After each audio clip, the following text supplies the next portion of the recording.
வணக்கம், டாக்டர் புவனேஸ்வரன், கோயம்புத்தூர். இப்போ எங்கிட்ட சைலண்ட் ஹார்ட் அட்டாக்னு உண்டா சார் அப்படின்னு ஏதாவது இருக்கா அப்படின்னு ஒருத்தர் கேட்டாங்க. அது என்ன சைலண்ட் ஹார்ட் அட்டாக்? அதாவது வலி இல்லாமல் வரக்கூடிய இருதய நோய் உண்டா? இருக்கு. அது என்ன அப்படின்னா, பொதுவாக நான் உங்களுக்கு எப்பவுமே திரும்ப திரும்ப சொல்லுவேன், இருதயத்தின் மேலே இருக்கிற இரத்த குழாயில் ரத்தம் ஓடாமல் தடுக்கப்பட்டால், அது 100% தடுக்கப்பட்டால் வருவதை தான் ஹார்ட் அட்டாக்னு சொல்கிறோம். இது பொதுவாக வரும்பொழுது அந்த சதைகளினுடைய வலியானது நரம்புகளால் உணரப்பட்டு வலியோடு தான் அந்த ஹார்ட் அட்டாக் வரதை பார்த்துருக்கோம். ஆனால் ஒரு 20-25% வலி குறைவாகவோ வேறு விதமாகவோ வலி இல்லாமலேயோ ஹார்ட் அட்டாக் வரலாம். இதைத்தான் சைலண்ட் ஹார்ட் அட்டாக்னு சொல்லுவோம்.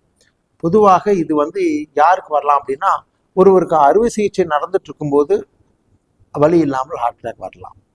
அல்லது சர்க்கரை நோய் மிக அதிகமாக இருந்து சர்க்கரை நோயினால் நரம்புகளினுடைய வலி உணரும் பாதிப்பு இருந்தால் அதன் காரணமாக வரலாம். பொதுவாக இதுதான் வயதானவர்களுக்கு வலி இல்லாமல் ஒரு மயக்கமாகவோ ஒரு வாந்தியாகவோ கிருகிருப்பாகவோ இது மாதிரி சில சமயங்கள் வருவதை பார்த்திருக்கிறோம். பொதுவாக எந்தவித அறிகுறியும் இல்லாமல் ஹார்ட் அட்டாக் அப்படிங்கிறது சில சமயம் தூக்கத்தில் வருது. தூங்கும் போதே வலி இல்லாமல் அப்படியே அந்த இருதயத்தினுடைய இரத்த ஓட்டம் நின்று அவர்கள் மரணிப்பதை நாம் பார்த்திருக்கோம். அப்போ வலி இல்லாமல் வரக்கூடிய இருதய ஹார்ட் அட்டாக் என்பது உண்டு அப்படிங்கிறது விஞ்ஞானபூர்வமாக நிரூபிக்கப்பட்ட உண்மை. அதை நம்ம தடுத்துக்க முடியுமா?